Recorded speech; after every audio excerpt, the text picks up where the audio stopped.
Assalamualaikum warahmatullahi wabarakatuh.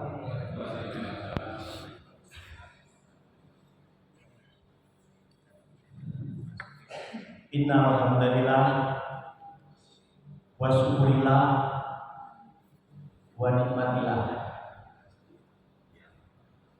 Innal hamdalillah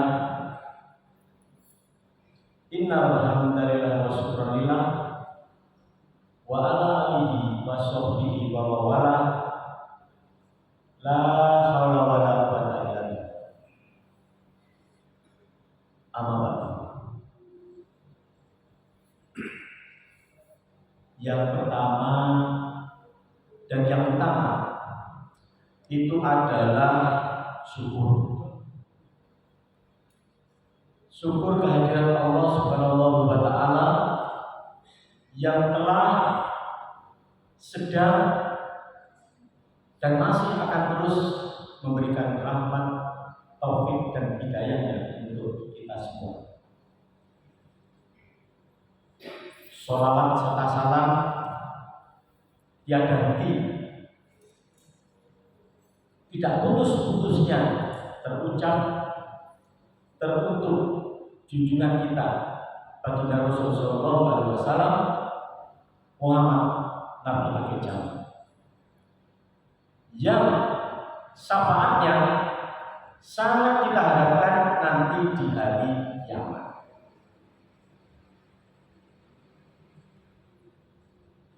Ma'asyiral muslimin, ma'asyiral muslimat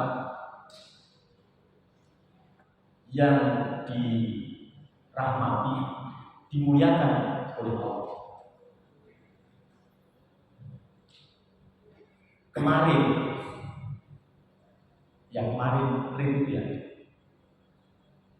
itu saya ada diundang tasyakuran di seputaran Kertajaya di Surabaya.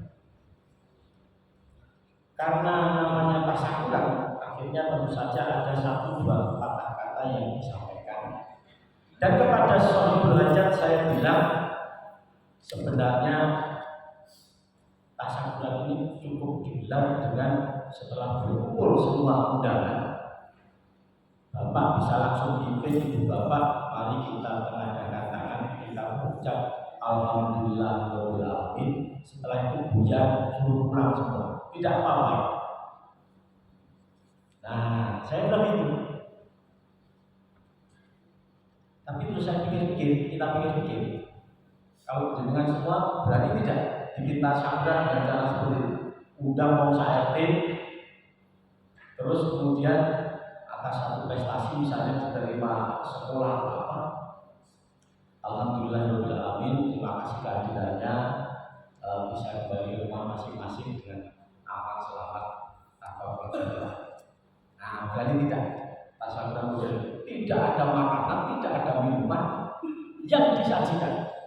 Kalau saya terus terang tidak berani. Nah, kalau tasyakurannya gitu saat ini, nanti besoknya pasti rasanya dari ujung sampai ujung tasyakuran model begitu. Padahal cara melakukan syukur, cara bersyukur dalam pemikiran Ali bin Abi Thalib itu ada apa? Memang banyak pemahaman atau pemikiran cara melakukan syukur. Ada yang 13 cara melakukan syukur, 10 cara melakukan syukur, 30 cara juga ada. Pada kesempatan ini saya pilih cuma 4 cara bersyukur dalam pemahaman Ali bin Abi Thalib. Bukan tanpa alasan kenapa saya pilih 4, supaya cepat, tidak lama. Nah, itu ya, supaya cepat selesai. Karena semuanya baik. Jadi mungkin sebelum kopinya datang kita sudah selesai. Yang pertama dalam pemahaman Ali bin Abi Thalib, syukur itu adalah dalam hati. Nah, dalam hati ketika misalnya bisa mendapatkan lulus sertifikat apa itulah sertifikasi, kita dalam hati bersyukur Pak, syukur kita bisa lulus seperti ini. Bagaimana contoh bersyukur dalam hati? Tidak bisa dicontohkan dalam hati oleh piye contohnya yang bisa dijelaskan selain itu dalam hati kita. Yang kedua, cara bersyukur dalam pemikiran Ali bin Abi Thalib adalah dengan melafalkan hamdalah dengan lisan yang saya maksud tadi, alhamdulillah rabbil alamin. Nah seperti itu. Jadi ketika kita bisa lolos tes, alhamdulillah rabbil alamin. Nah dilafalkan. Nah, sudah dua ini, tinggal dua. Belum ada tanda-tanda kopi. Yang ketiga, nah ini yang ketiga ini dengan berbagi. Dengan berbagi. Jadi ketika ada satu capaian prestasi atau kinerja, kita akan bersyukur dalam pemikiran Ali bin Abi Thalib tadi dengan berbagi. Berbagi ini dibahasakan biasanya berbagi kepada duafa, berbagi kepada fakir miskin, berbagi kepada yatim piatu, dan seperti biasanya demikian. Periode pertama Ibu Khofifah jadi gubernur, itu kalau ada event agenda atau kegiatan apa di seminar atau apa yang ada di Lansar Ruang, itu hampir selalu diawali dengan berbagi. Jadi kumpulkan anak yatim ada berapa, 10-20 orang, dijejer maju, dikasih sambutan.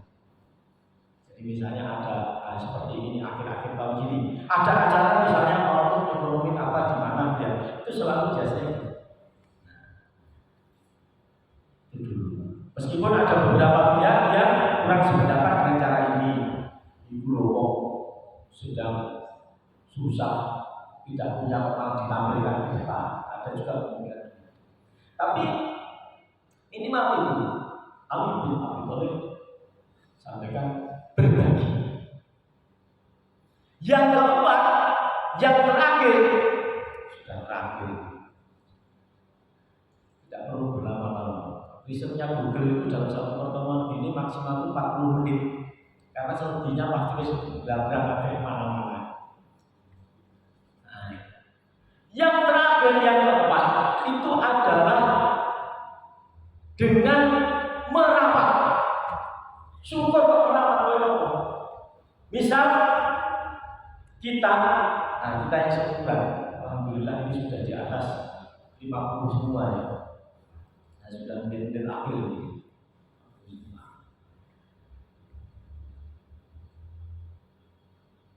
Kita bersyukur di usia begini,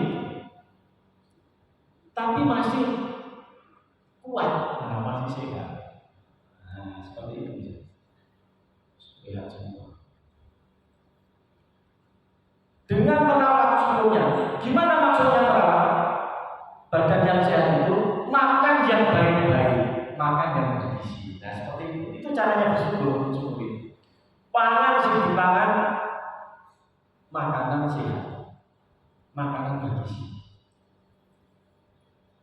Makan junk food dan tentu berat bagi orang seumuran kita. Gorengan, itu juga berat. Ini berarti tidak merawat. Nah, dari pola syukur yang seperti ini tadi, tentu saja akhirnya saya pribadi ya, itu juga bersyukur ketika ya banyak hal yang saya nikmati terus terang, saya pun bersyukur.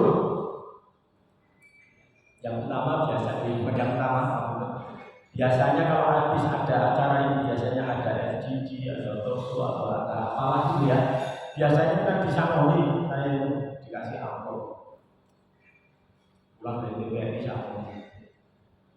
Nah, cara saya bersyukur adalah berbagi. Berbagi amplop-amplop yang saya terima itu tidak pernah saya buka, tapi berbagi ke anak yatimnya.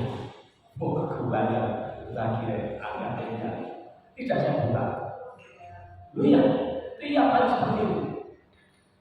Cuma yang jadi masalah, yatim-yatimnya itu nggak ganti-ganti, yaitu saja istri saya. Nah, itu kan yatim-yatim saya ganti.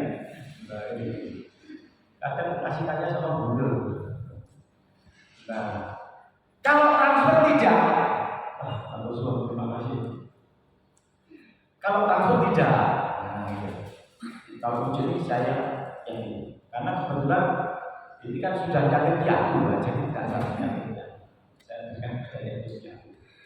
Nah, jadi itu caranya minimal bagi saya untuk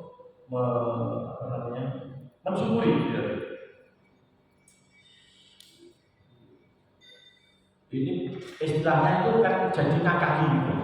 Dalam beberapa video TikTok yang beredar sekarang itu juga mengharukan itu.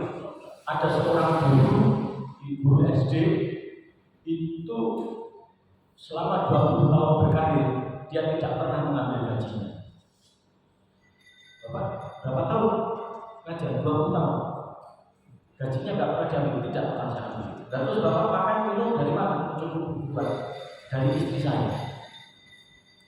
Terus istrinya dari mana? Ya dari gaji saya. Nah, jadi putar aja.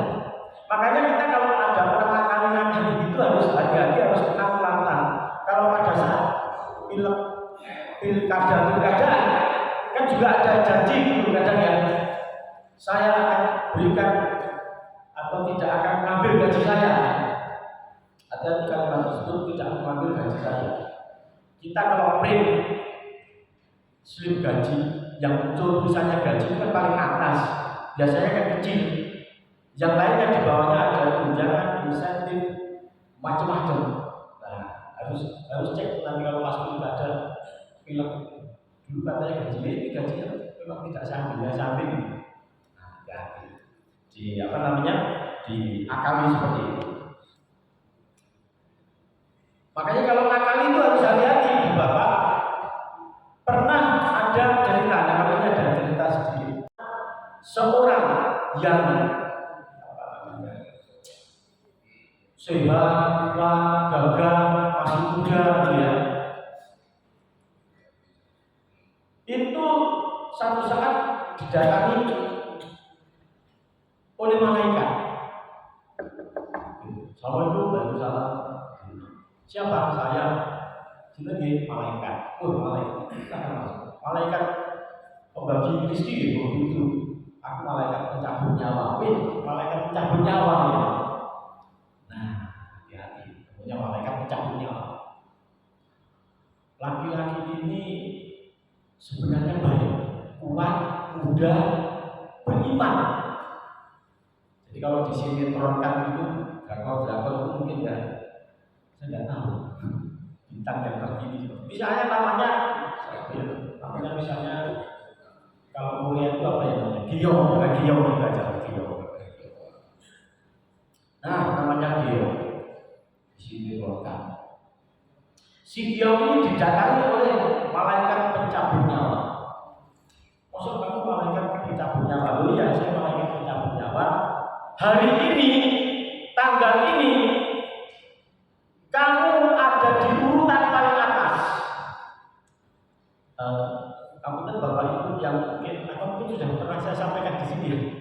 Kalau sudah pernah dengar atau lihat ini, saya ada channel itu, ada yang belum ya. Nah, hari ini, tanggal ini, giliran ini, kamu ada di mak paling atas itu, paling atas, cabutnya. Nah, dulu saya nggak bukan, nggak masalah sih hati. Saya nggak, saya udah kok sosok itu juga dikejar-kejar, bukan masalah. Waduh, ya sudah kalau gitu, kosong. Kamu kan sudah sangat ahli mencabut nyawa, cabut orang, jadi sangat gampang, cepat kan? Oh iya. Nah kalau itu tunggu dulu sini, tak buatin kopi atau kita ngopi kemana dulu gitu. Nah dibuatkan kopi. Kamu mau apa? Rasa latte, cappuccino, americano, latte aja. Belum ini sakit malaikatnya kena jatuh juga kita dibuat cepat karena pakai poster macam-macam jadi ini Mister malaikat. Tapi ternyata di kopinya tersebut hati-hati kopi ini saya tahu sini biar kelihatan. Di kopinya itu ada obat tidurnya. Nah dikasih obat tidur. Nah setelah itu dikasih minum lagi minum susu dalam sekian menit malaikat akhirnya tertidur. Dia sebenarnya merasa itu akhirnya dalam tidurnya dia membuka bekas tadi mata dia dibuka muncul jadi kubur diri nama paling atas langsung akhirnya kalau paling atas malaikat itu mapnya diambil paling atas ditaruh paling bawah tidak menengah tiga aktivitas terus 1 jam 2 jam 3 jam ternyata malaikat nggak bangun-bangun sampai siang dulu asar nggak bangun malah jadi khawatir sekarang si Gio namanya Gio berarti orang tua yang nah khawatir juga kami nanti kalau bablas meninggal ya Allah akhirnya jadi bingung dia dibunuh pembunuhan laporin polsek Candi dan lain-lain urusannya jadi jauh malaikat mati perlu saksi dan lain-lain. Nah terus sampai akhirnya sekitar sore itu malaikat terbangun tertidur saja. Iya malaikat kamu tertidur. Lalu yang bangun kan siapa? Saya. Kamu ya terima kasih ya. Saya bisa dimarahi kalau lupa tugas-tugas saya cabut nyawa yang hari ini. Oh iya, terima kasih banyak. Sekarang gini aja, sebagai wujud terima kasih saya kepadamu, maka saya tidak akan mencabut nyawa hari ini berdasarkan urutan map dari atas, tapi akan saya ambil dari bawah. Nah itu namanya ngakali malaikat itu. Bingung nih. Nah jadi situasi tersebut pemahaman yang seperti ini ngakal ini tapi minimal yang kita lihat itu adalah semangatnya dari orang tersebut. Semangat apa? Semangat untuk tidak menyerah, tidak gampang menyerah, tidak gampang sedih. Kepada kita sebenarnya sudah dipesankan sebuah pesan untuk tidak gampang menyerah, tetap semangat, tidak bersedih. Itu diabadikan dalam Quran surat Al-Imran 139. Kalau saya lihat seperti ini. A'udzubillahi minasyaitonirrajim. Bismillahirrahmanirrahim. Wala tahinu wala tahzanu. Jangan lemah dan jangan sedih. Wala tahinu wala tahzanu.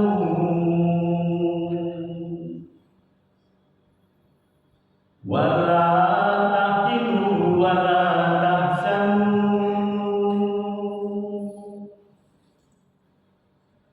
Wa antumul a'laun.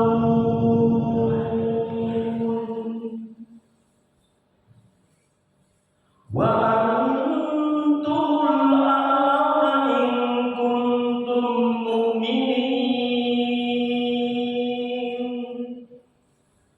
Wa la tahinu wa la tahzanu.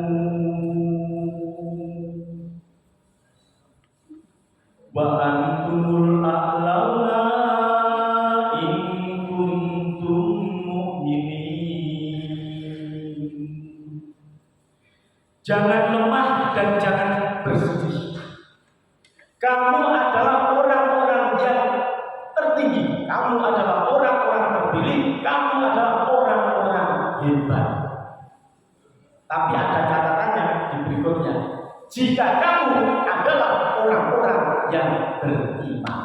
Jadi kita ini sudah tercipta dalam wujud terhebat, terkuat, terbaik, tapi harus diikuti catatan yang beriman. Sudah tercipta terbaik tapi tidak beriman, ya nanti tidak akan mampu melewati masa-masa ketika lemah atau ketika sedih. Ayat 139 Al-Imran ini sebenarnya konteksnya adalah terjadi pada saat kekalahan pasukan Muslim dari kafir Quraisy pada saat perang Uhud di Bukit Uhud. Jumlah pasukannya 1.000 kalah dengan 3.000 dari kaum kafir Quraisy.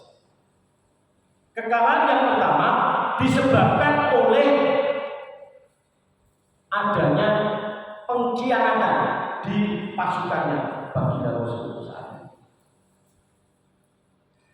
Para pasukan pemanah beberapa banyak itu akhirnya yang membelot. Ini kayak cerita-cerita perebutan kekuasaan kerajaan di tanah Jawa ini. Akhirnya kalah. Ketika kalah, turunlah pesan atau ayat ini. Nah, jadi seperti itu. Memahami hal demikian, kita sebenarnya bisa mengambil ayat ini untuk teraplikasikan pada beberapa hal dalam kehidupan kita sehari-hari, asal yang bersesuaian. Jangan gampang menyerah, jangan gampang bersedih, tetap semangat. Kalau anak-anak milenial itu biasanya kalau pasang konten kan semangat. Saya selalu bilang, nak ngomong semangat sih ngomong ini, bapak belum biasanya begitu. Nah, itu. Jadi ini hal yang mungkin perlu dipahami. Nah, atas hal syukur tersebut seperti di awal tadi saya sampaikan, ada keteladanan yang baik bagaimana melewati atau menjalani syukur dan bersabar. Ada kisah yang diriwayatkan oleh Abdullah bin Muhammad. Biasanya kan Muhammad bin Abdullah, ini Abdullah bin Muhammad. Dikisahkan tentang sahabat Rasul yang terakhir hidup, bukan sahabat Rasul yang terakhir hidup. Yaitu kisahnya atau ceritanya Abu Kilabah. Abu Kilabah ini adalah sosok yang sabar, tekun, zuhud. Zuhud itu senantiasa berpikir mengutamakan akhirat daripada dunia. Akhirnya pada masa-masa tersebut Abu Kilabah ditawari untuk menjadi pejabat, menjadi hakim di negara, di pemerintah. Tapi ternyata Abu Kilabah menolak, tidak mau. Penolakan Abu Kilabah ini dianggap sebagai sebuah hal yang menciptakan ketersinggungan pemerintah, sehingga Abu Kilabah dikejar-kejar, tahu terus jauh terus, ketangkep potong tangannya, ketangkep lagi, potong tangannya, lari, potong tangannya, potong kaki, dan sebagainya. Jadi seperti itu. Sampai akhirnya Abu Kilabah betul-betul terluka-luka hidupnya dalam sebuah tenda yang tentu saja kurang dari kata layak, ditemani oleh anaknya satu-satunya. Nah, dikisahkan satu saat ada laki-laki datang mendekati tenda tersebut. Oh, ini sepertinya ada suara-suara dari dalam. Dibuka langsung. Oh iya, ada seseorang yang dari tadi terdengar oleh orang ini kok selalu mengucapkan kata-kata syukur, alhamdulillah, syukur, terus begitu. Bibirnya tidak lepas dari kata syukur. Akhirnya si orang ini tanya kepada Pak Abu Lahab ini, Bapak ini bersyukur atas apa? Kok dari tadi berucap syukur terus? Padahal mohon maaf, Bapak tidak punya tangan, Bapak tidak punya kaki. Apa jawabannya? Saya bersyukur, sebab kalau saya diberi lautan, itu mungkin bisa menenggelamkan saya. Kalau saya diberi gunung, mungkin pohon-pohonnya bisa membakar saya. Kalau saya diberi langit, mungkin bisa menjatuhkan dan meremukkan saya. Itu Abu Lahab. Abu Lahab ini dalam satu riwayat dikatakan mempunyai, kalau dari hari kita di sini biasanya ketua takmir ada board of the day, kata-kata hari ini kan Abu Lahab punya juga. Ketika ditanya Abu Lahab satu saatnya, orang kaya itu seperti apa sih? Abu Lahab, orang kaya itu adalah orang yang mensyukuri apa yang sudah diberikan padanya. Nah, itu orang kaya itu. Jadi apapun yang diberikan syukuri, bisa syukuri orang kaya. Terus seperti apa orang pintar itu? Orang pintar itu adalah orang yang terus meningkatkan kemampuan. Nah, jadi seperti itu ya diskusi. Abu Lahab ketika ditanya atas syukur tersebut, dia mensyukuri itu, tapi dia tidak ceritakan siapa dia. Terus akhirnya si Abu Lahab minta tolong kepada orang yang baru datang, baru dikenalnya tersebut. Saya minta tolong karena anak saya itu sudah 3 hari tidak pulang. Carilah ciri-cirinya, ini badannya ini, tingginya ini, matanya begini, topi, tas dan sebagainya. Kalau di Surabaya itu ya, ciri-cirinya ini lansia, biasanya yang bilang itu lansia. Mudah-mudahan kita nanti tidak termasuk salah satu yang bilang di sini. Nah, akhirnya dicari-cari, ketemu. Ternyata anak laki-laki itu sudah dikerubuti binatang-binatang buas, meninggal. Karena sudah meninggal, berita ini disampaikan ke Abu Lahab. Tapi dia tidak sampai hati untuk menyampaikan. Orang kalau ada berita sedih kan tidak sampai disampaikan. Akhirnya diawali dengan mendayu-dayu kalimat yang lain. Bapak, kalau sama Nabi Ayub itu lebih sengsara siapa? Lebih sengsara Nabi Ayub. Misalnya Nabi Ayub itu kehilangan hartanya, kehilangan anaknya, saudaranya, semuanya dia sakit dan lain-lain. Oh, lebih sombong Nabi Ayub itu saja. Oh gitu ya. Nah, jadi begini Bapak, anak Bapak itu ternyata ketika saya dalam kondisi meninggal dunia. Apa yang diucapkan oleh Abu Lahab ketika dia diberitahu bahwa anaknya meninggal? Kalimat pertama yang terucap adalah Alhamdulillah. Jadi tidak seperti berduka di sini setelah diumumkan sama Deus,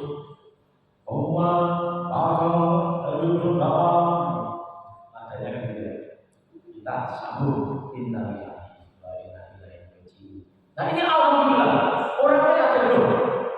Kok alhamdulillah ya? Ini harus dicoba terus. Nah, berdoa kepada baik. Nah, kenapa alhamdulillah? Dia katakan minimal saya sudah terlepas dari beban, tidak akan menurunkan generasi yang bisa berbuat maksiat. Jadi dia khawatir anak turunnya dia nanti itu melakukan kemaksiatan. Dan sesaat setelah itu Abu Lahab pun meninggal dunia. Nah, jadi ini contoh sahabat Rasul yang terakhir yang ada atas apa namanya ini Abu Lahab. Yang perlu diteladani dari Abu Lahab adalah bagaimana dia selalu mensyukuri bagaimana dia selalu bisa sabar atas hal tersebut. Karena seperti dimaklumkan dalam ayat Ibrahim 7, Rabbukum la istaqatum la dinarakum wa la dikafatum inna asabul asad. Bersyukurlah maka nikmatmu akan tambah. Tapi nek kowe ikan, percayalah asabul akan sampai. Persis pagi ini kita begitu datang kopinya dirasani, oh enak, terima kasih sama Pak Yo ditambah ini rumput dan tapi nek begitu dirasani kopi rasa kopi tidak enak, betul tidak enak belas ngawas. Nah seperti itulah perumpamannya demikian. Jadi seperti kita bersyukur itu seperti perumpamaannya itu bisa kita lakukan dengan seperti ini. Itu adalah syukur untuk pribadi kita. Terus konteksnya bagaimana kalau untuk suatu negara, pemerintah suatu negara. Pemerintah negara ini kan dijalani oleh banyak orang. Tentu harus disyukuri bersama-sama. Ada tagline di masyarakat kita, nubul watan minal iman. Itu saya lupa ingat dimunculkannya sejak kapan gitu. Bahwa cinta tanah air itu sebagian dari iman. Tapi juga ada yang protes biasa gitu. Cinta tanah air bagaimana? Wujud cinta itu seperti apa? Ya kita melakukan hal-hal yang baik untuk bangsa dan negara tersebut. Selalu berbuat lebih baik dan lebih baik. Bagaimana untuk tanah air kita Indonesia ini? Nah, seperti yang judulnya saya tuliskan. Indonesia sedang mencanangkan, kita sedang mencanangkan yang namanya Indonesia emas. Momentumnya adalah 100 tahun Indonesia merdeka. Itu nanti akan terjadi Indonesia emas itu pada tahun 2045. Nah, baru 45. Itu 2045 itu berarti kira-kira 20-21 tahun lagi. Nah sekarang kita bisa berhitung. Nah masing-masing kita, mari kita tambahi dengan gampangnya 20 tahun gitu aja. Kira-kira dari kilo nanti pada saat Indonesia emas. Ini contoh syukuri nikmatan. Maka nikmatnya akan ditambah. Dan jadi seperti pada saat 2045 kita boleh berhitung 20 tahun lagi, 21 tahun lagi umur kita berapa? Kalau saya kira-kira 78. Kalau terus, kalau berhenti di tengah jalan ya bisa ikut gitu ya. Nah, itu silakan diikut sini. 2040 banyak kecurigaan memang ya atas pencalonan Indonesia emas. Oh, yang ambisi pribadi macam-macam gitu. Tapi sebenarnya pencalonan Indonesia emas ini tidak serta-merta di tahun 2023 dalam rencana pembangunan jangka panjang Indonesia. Tidak. Tahun 96 Pak Orde Baru Presiden Soeharto itu sudah canangkan Indonesia emas 96. Cuma rasanya di waktu jadi tidak terlalu dipilih. Nah, dengan 4 hal yang harus dicapai pada saat Indonesia emas nanti, itu kalau menurut tahun 96 yang harus dipenuhi adalah sumber daya manusianya unggul, pemerintahnya baik, berkeadilan sosial, demokrasinya juga semakin baik. Itu saja. Terus diperbarui di tahun 2023 ini Indonesia. Kan saya sendiri ragu, emas itu biasanya 100 atau 50 ya. Kalau kawin perak berapa tahun?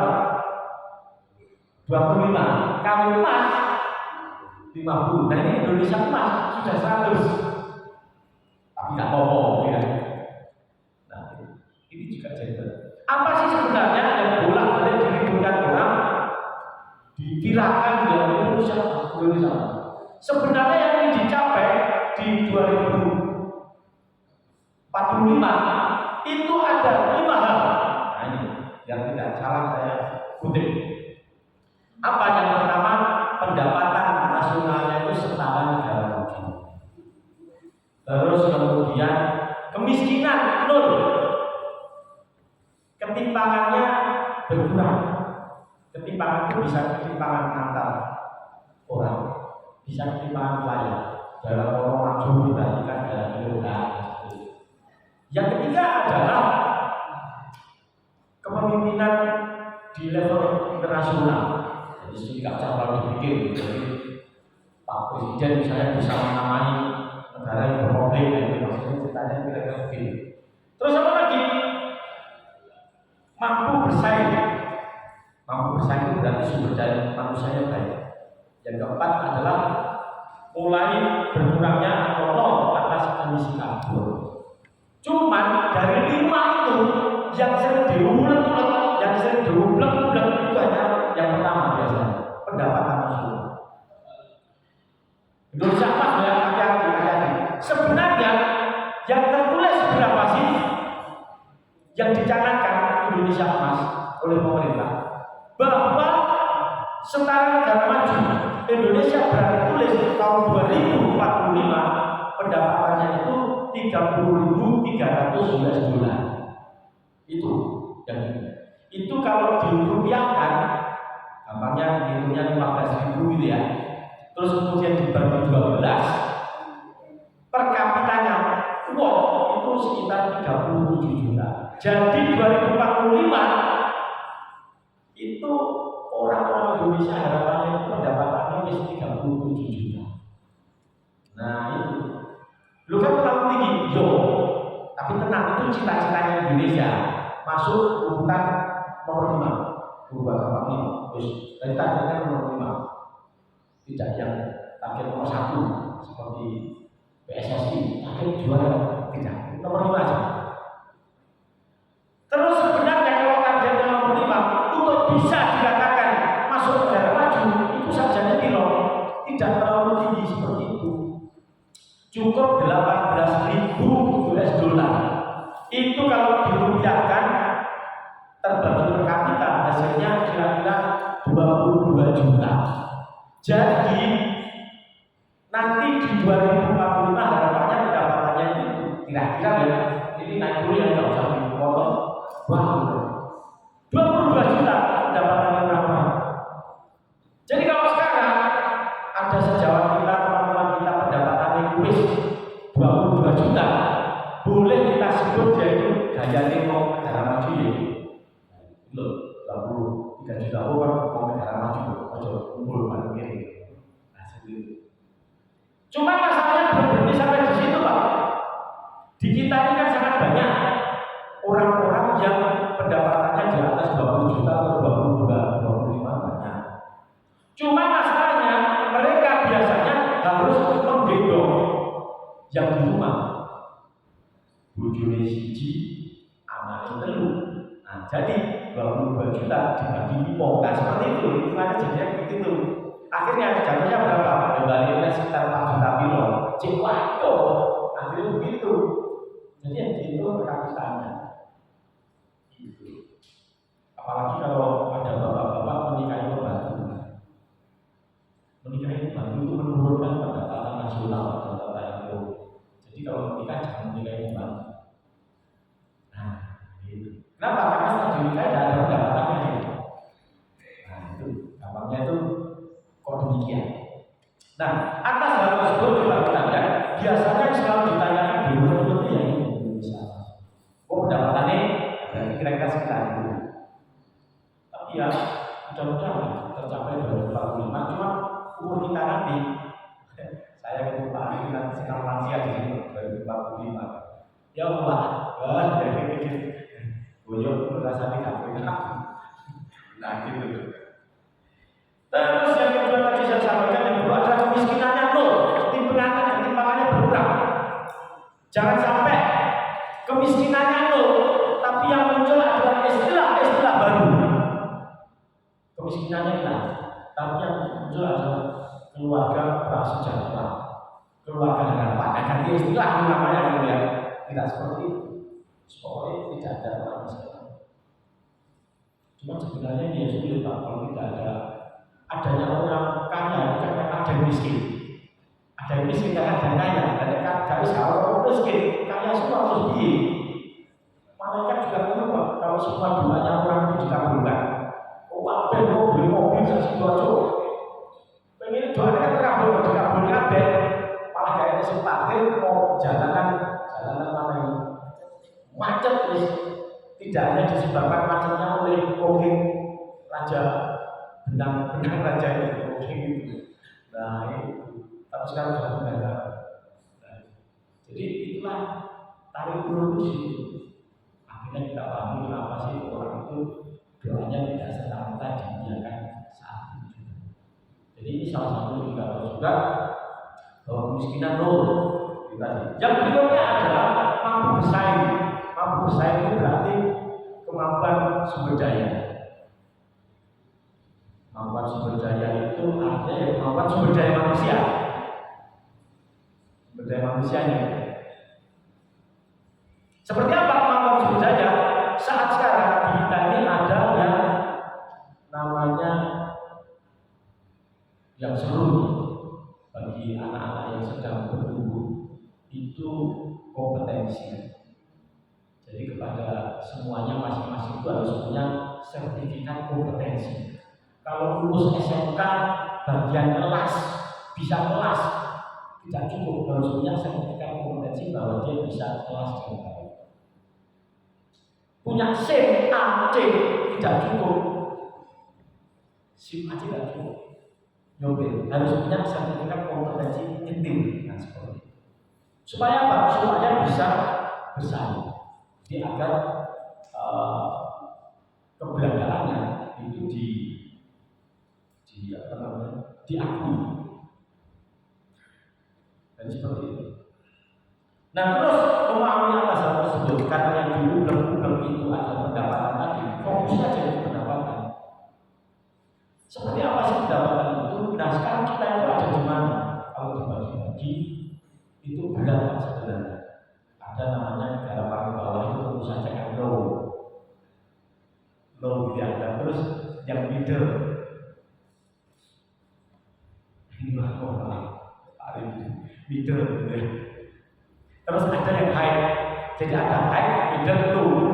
Kita itu ada di $10 dapatannya.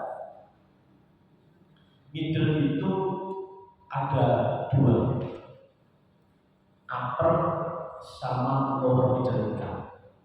Kita itu ada di lower middle income, upper middle income. Artinya begini, ini pada saat COVID-19 kemarin kita ketemu atau diberi label PBB Indonesia masuk upper middle income. Upper itu bukan negara maju, negara maju. Tapi bisa terjebak dalam jerat middle income. Artinya apa? Indonesia itu terjerat di situ, termasuk negara-negara terjerat itu apa? Ini kemampuannya sudah penuh, tidak bisa ditingkatkan lagi jadi negara maju. Tapi gayanya sebagai negara maju, sama seperti ini kalau saya mengumpamakan. Ada dua orang, ada satu orang sangat berkecukupan, hebat luar biasa, seperti Pak Raffi Ahmad misalnya dia, Pak Paris. Terus yang satu ini orangnya itu harus berjuang luar biasa untuk ini. Satu saat kalau mereka ini di sini kan selalu naik mobil gampang nyaman.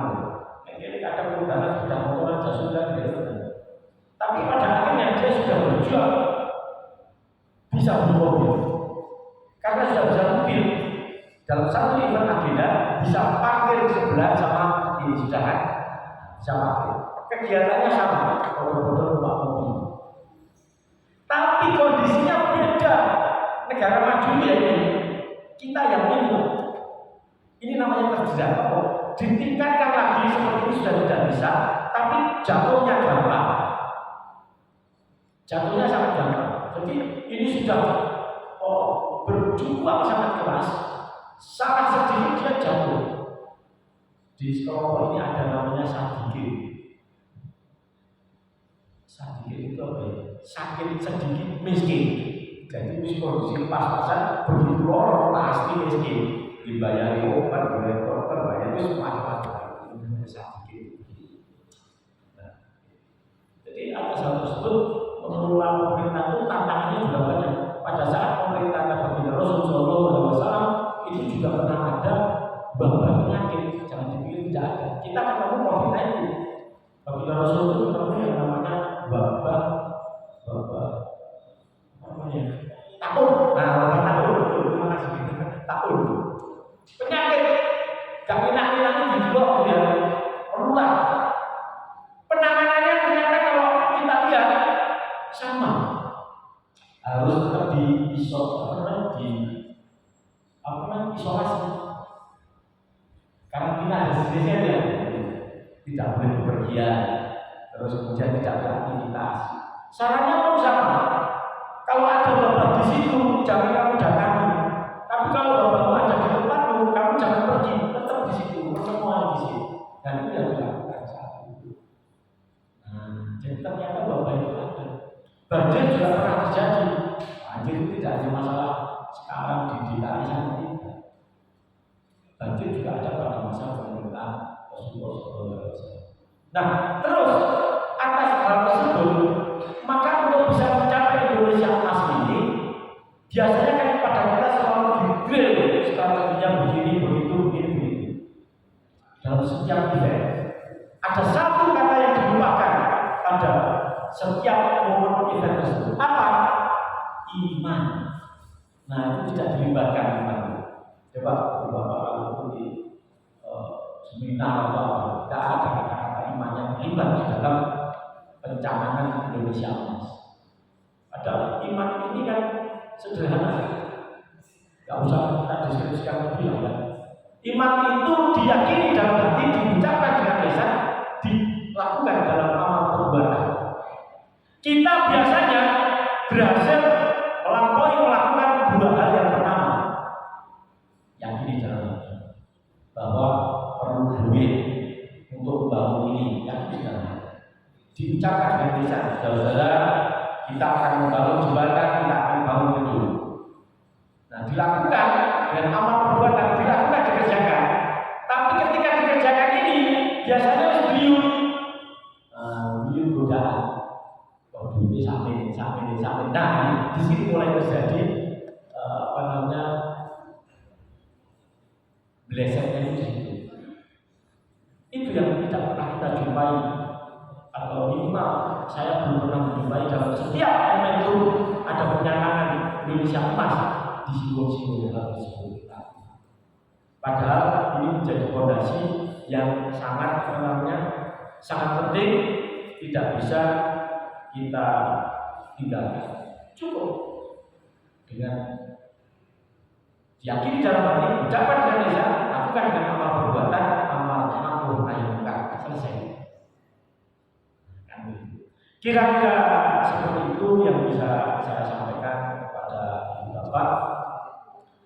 Terima kasih atas perhatian. Mohon maaf untuk semua yang kurang-kurangnya.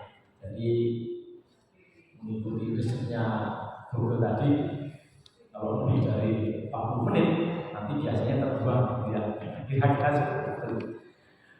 Begitu kita akhiri dengan pembacaan doa bersama-sama kafaratul majelis. Subhanallahumma wa bihamdika asyhadu an la ilaha illa anta astaghfiruka wa atubu ilaik. Assalamualaikum